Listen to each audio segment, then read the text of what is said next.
साथ मिलकर fallen heart flame को हासिल करने के लिए इनर कनान कॉलेज पहुंच चुका था, जहां इनर कनान कॉलेज के एल्डर्स उन्हें रोकने की कोशिश करते हैं। यहाँ पर खुद को बचाते बचाते अचानक ही ज़्यावियन फान लाओ के सामने आ चुका था। फान लाओ ज़्यावियन को देखकर ही पहचान जाता है कि ये वही लड़का है जिसने मेरी बेटी की जान ली थी, और इसलिए वो गुस्से में ज़्यावियन को मारने के लिए उसके पीछे पड़ जाता है। ज़्यावियन को ये मुसीबत में देखकर ज़िया और उसके दोस्त ज़्यावियन को बचाने के लिए फान लाओ के सामने आ गए थे।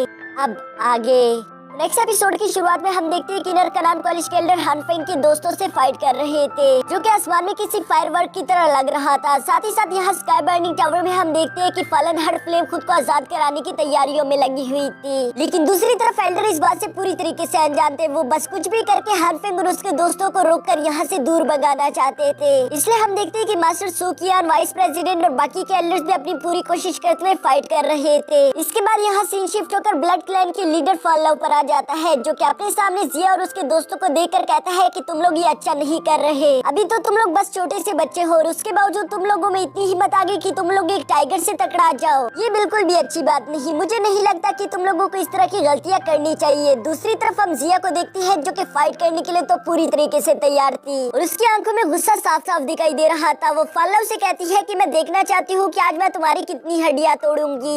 ये कहते साथ ही वो बहुत ही तेजी के साथ आगे बढ़ते हुए फान लाओ पर हमला करना शुरू कर देती है, जो देखकर लुकिन और लिंजाओ तो बस एक दूसरे का मुंह ही देख रहे थे, पर अब वो भी ज़िया की मदद करने के लिए उसके पीछे रवाना हो जाते हैं। दूसरी तरफ फान लाओ ये देखकर कहता है कि तुम लोग बच्चे इस तरह से नहीं मानोगे, जो कहने के बाद वो अपने ब्लड क्लाउड्स का इस्तेमाल करते हुए 3 स्पिरिचुअल ब्लड स्नेक को समन कर देता है। इनमें से पहले ब्लड स्नेक को तो ज़िया ने अपनी पावर पंच का इस्तेमाल करते हुए बहुत ही आसानी के साथ डिस्ट्रॉय कर दिया था, जबकि बाकी के 2 ब्लड स्नेक लुकिन और लिंजाओ के पीछे पड़ जाते हैं। साथ ही हम यहाँ पर ज़्यावियन को भी देखते हैं, जो कि अपनी ग्रीन लोटस फ्लेम का इस्तेमाल करते हुए उस फॉर्मेशन को तोड़ने की कोशिश कर रहा था। ज़िया यहाँ पर नोट करती है कि लुकिन और लिंजाओ खुद को उन ब्लड स्नेक से नहीं छुड़ा पा रहे, इसलिए वो उनकी मदद करने के लिए बहुत ही तेजी के साथ जाकर उन 2 ब्लड स्नेक्स को भी डिस्ट्रॉय कर देती है, जो देखकर फान लाओ ज़िया की पावर से इंप्रेस होकर मुस्कुरा रहा था। लेकिन दूसरी तरफ ज़िया को ये बिल्कुल भी अच्छा नहीं लगता। वो बहुत ही तेजी के साथ टेलीपोर्ट होकर फान लाओ के पीछे आ गई थी, जहाँ वो उसे किक मारते हुए कहती है कि आज मेरी किक का मजा चखो। फान लाओ की रफ्तार यहाँ पर काफी ज्यादा थी, इसलिए वो आसानी के साथ ज़िया के सारे अटैक्स डॉज कर रहा था, लेकिन तभी अचानक ज़िया की एक किक जाकर उससे लग जाती है, जिसकी वजह से फान लाओ को अंदाजा हो चुका था कि ये लड़की तो बहुत ही ज्यादा पावरफुल है। ऐसा लगता है कि ये किसी डो वोंग लेवल की मॉन्स्टर है। इसकी बाहरी फिजिकल बॉडी को देखकर मुझे लगता नहीं, इसलिए मुझे इसे अंडर एस्टिमेट नहीं करना चाहिए। ज़िया तो यहाँ पर काफी ज्यादा गुस्से में थी, इसलिए वो अपनी फुल स्पीड का इस्तेमाल करते हुए लगातार फान लाओ पर हमले करती ही जा रही थी, और वो बहुत ही तेजी के साथ जाते हुए उससे पेट में एक पंच भी कर देती है, जिसको खाने के बाद अब फान लाओ की भी होश ठिकाने आ चुके थे। वो समझ चुका था कि ज़िया कोई मामूली लड़की नहीं, इसलिए वो अपनी ब्लड डिवोरिंग आर्मर को एक्टिवेट कर लेता है। वो अब इस छोटी बच्ची से और ज्यादा दर्द नहीं सहना चाहता था, लेकिन ये छोटी बच्ची कहाँ रुकने वाली थी। वो लगातार यूं ही उस पर हमले करती रहती है। यह इस ब्लड आर्मर के एक्टिवेट हो जाने की वजह से हम देखते हैं कि ज़िया के अटैक उस पर ज्यादा कुछ असर नहीं कर रहे थे। फान लाओ ये देखकर काफी ज्यादा खुश हो गया था, लेकिन दूसरी तरफ ज़िया अपने मुक्के को रेडी करते हुए कहती है कि चल बे कछुए, आज मैं देखना चाहती हूँ कि तुम्हारा ये कवच कितना ज्यादा पावरफुल है। और ये कहती ज़िया बहुत ही तेजी के साथ आगे बढ़ते हुए फान लाओ को दे देना दन मारना शुरू कर देती है। यहाँ पर लिंजाओ ये सब देखकर काफी ज्यादा इंप्रेस होते हुए कहता है कि क्या ये ज़िया की फुल पोटेंशियल है, जिसे लुकिन भी अपनी आंखें फाड़ फाड़ कर देख रहा था। वो कहता है कि हाँ, हमने कभी इसे इतने गुस्से में नहीं देखा, और यहाँ भला ज़िया को गुस्सा भी क्यों ना आए। फान लाओ ने ज़्यावियन को नुकसान पहुंचाने की गलती जो की है, काफी ज्यादा मार खाने के बाद अब फान लाओ को भी बहुत गुस्सा आ चुका था, इसलिए वो अपनी स्पिरिचुअल ब्लड हैंड टेक्निक का इस्तेमाल करता है, जो की एक बहुत ही ज्यादा स्ट्रॉन्ग टेक्निक है। इस टेक्निक को अपनी तरफ अचानक आता हुआ देखकर ज़िया भी घबरा चुकी थी, लेकिन तभी यहाँ पर एंट्री होती है लुकिन की,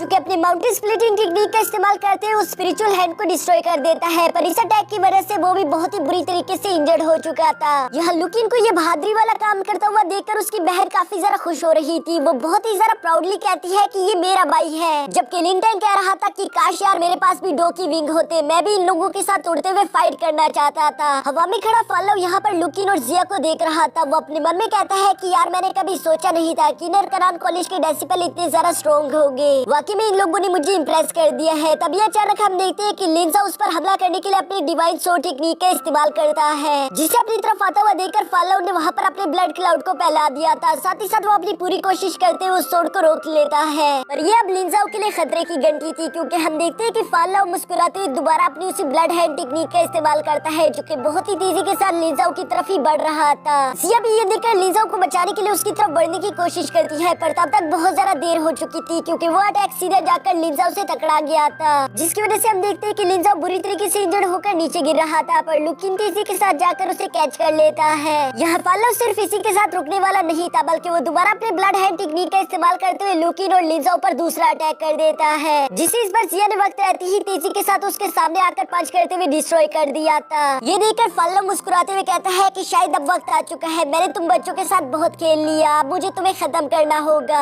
जो कहते हुए वो अपने ब्लड क्लाउड को और ज्यादा फैलाते हुए सीधा जाकर उसमें समा गया था। यहाँ पर इतनी सारा ब्लड एनर्जी को देखकर जिया और उसके दोस्त बहुत ज्यादा हैरान थे, साथ ही साथ अभी लोगों की आंखों में खौफ भी दिखाई दे रहा था। तभी अचानक हम देखते हैं कि पार्लव एक बहुत बड़े स्पिरिचुअल हैंड टेक्निक का इस्तेमाल करते हुए सब लोगों को एक साथ खत्म करने वाला था। जिया उस बड़े से ब्लड हैंड टेक्निक को अपनी तरफ आता हुआ देखकर लुकिन और लिंजाओ को पीछे हटा देती है, जबकि खुद वो उसे रोकने की कोशिश करने वाली थी, जिसमें वो अपनी एक बहुत ही ज्यादा पावरफुल एनर्जी अटैक का इस्तेमाल करती है। लेकिन इस अटैक की वजह से हम देखते हैं कि वहाँ पर एक बहुत बड़ा एनर्जी ब्लास्ट भी हो गया था, जिसकी वजह से जिया बहुत ही बुरी तरीके से इंजर्ड हो चुकी है। पार्लव उस पर हंसते हुए कहता है कि तुम बेशक ही पावरफुल हो, लेकिन अभी तक तुम्हारे पास फाइटिंग एक्सपीरियंस कुछ ज्यादा नहीं है, इसलिए तुम मेरे जैसे वॉरियर को नहीं हरा सकती। अब वक्त आ चुका है कि तुम अपनी मौत को कबूल कर लो। और ये कहते साथ ही उसने दोबारा एक बहुत बड़े स्पिरिचुअल हैंड से जिया पर हमला कर दिया था। जिया बेचारी भी अब पूरी तरीके से थक चुकी थी, उसके पास जरा सी भी एनर्जी नहीं थी कि वो इस अटैक को रोक पाए, यानी कि वो सच में ही यहाँ पर अपनी मौत को ऑलमोस्ट एक्सेप्ट कर चुकी थी। लेकिन तभी अचानक वहाँ पर हीरो की एंट्री के साथ आता है ज़ियावियन, जिसकी रफ्तार बहुत ही ज्यादा हाई थी। वो आसानी के साथ यहाँ पर आकर अपने ग्रीन लोटस फ्लेम का इस्तेमाल करते हुए स्पिरिचुअल हैंड को डिस्ट्रॉय कर देता है। ये देखकर इंडियन कनान कॉलेज के सारे डिसिपल बहुत ज्यादा खुश हो गए थे, जबकि दूसरी तरफ ज़ियावियन यहाँ पार्लव से कहता है कि क्या तुम्हें शर्म नहीं आती यूं बच्ची पर हमला करके। यहाँ पर ज़ियावियन की एनर्जी में पहले से काफी ज्यादा बदलाव हो चुका था, इवन के बड़े बड़े एल्डर्स भी इस बात को महसूस कर पा रहे थे। वाइस प्रेसिडेंट मुस्कुराते हुए कहते हैं कि मैंने पहले ही कहा था, जो लड़का अकेले ही पूरे यूनिवर्स सेट के खिलाफ खड़ा हो सकता है वो किसी को भी हरा सकता है। यहाँ पर वाइस प्रेसिडेंट हानफेंग से कहता है कि चलो भी अब पासा पलट रहा है, दुआ करो कि डीन यहाँ पर ना आ जाए। अगर एक बार हमारे इंडियन कनान कॉलेज की डीन वापस आ गई तो फिर तुम्हारी खैर नहीं। जिस पर हानफेंग कहता है कि मैं यहाँ पर फॉलन हार्ट फ्लेम को हासिल करने के लिए आया हूँ और उसे हासिल करे बगैर तो मैं बिल्कुल भी यहाँ से नहीं जाने वाला। फॉलन हार्ट फ्लेम को हासिल करना मेरी किस्मत में लिखा हुआ है, तुम लोग उसे यूं कैद करके नहीं रख सकते, ये बिल्कुल भी रूल्स के हिसाब से ठीक नहीं। जिस पर वाइस प्रेसिडेंट कहता है कि हाँ, और जो तुम हमसे यू फॉलन हार्ट फ्लेम को चोरी करने के लिए आ गए, क्या वो रूल्स के हिसाब से ठीक है?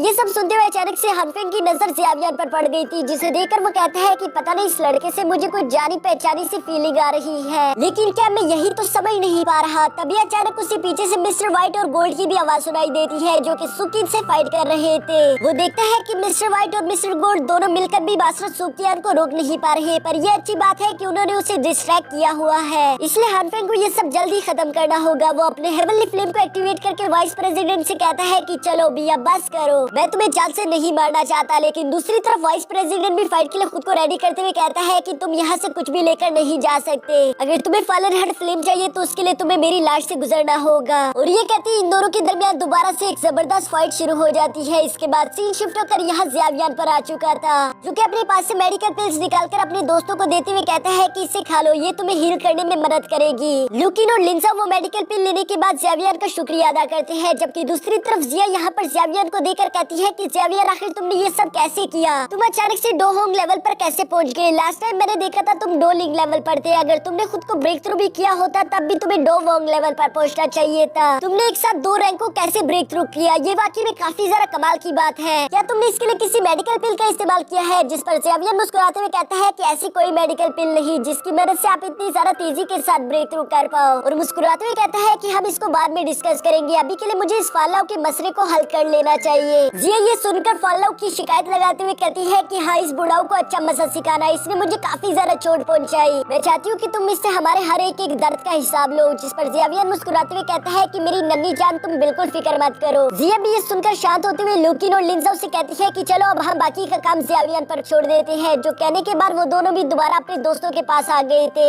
जहाँ मिस हान परेशान होते हुए लोगों से सवाल करती है कि क्या तुम लोग ठीक हो, तुम लोगों को चोट तो नहीं आई? लिंजाओ कहता है कि नहीं, हमारी फिक्र मत करो, हम लोग ठीक है। साथ ही अब ये सब लोग ज़ियावियन की तरफ मुड़कर देख रहे थे, जहाँ लिंजाओ कहता है कि मुझे तो लग रहा है कि अब टॉप रैंकिंग में ज़ियावियन ही फर्स्ट पर आना चाहिए, जिस पर जिया भी उसके साथ एग्री कर रही थी। साथ ही साथ लिंजाओ कहता है कि हमने कभी नहीं सोचा था कि ज़ियावियन के पास इतनी ज्यादा पावर है और वो सारी की सारी पावर छुपा कर रखता है। इवन की फॉलो भी यहाँ पर ज़ियावियन की पावर्स देखकर काफी ज्यादा इम्प्रेस दिखाई दे रहा था। वो ज़ियावियन से कहता है कि मुझे मालूम नहीं था कि तुम इतने ज्यादा पावरफुल हो। इतने पावरफुल हो जाने की वजह से ही तुम मेरी बेटी की जान ले पाए। जिस पर ज़ेवियर कहता है कि नहीं, फानलिंग को मारने के लिए मुझे इतना ज्यादा पावरफुल होने की जरूरत नहीं थी, और वैसे भी तुम ब्लैक हॉर्न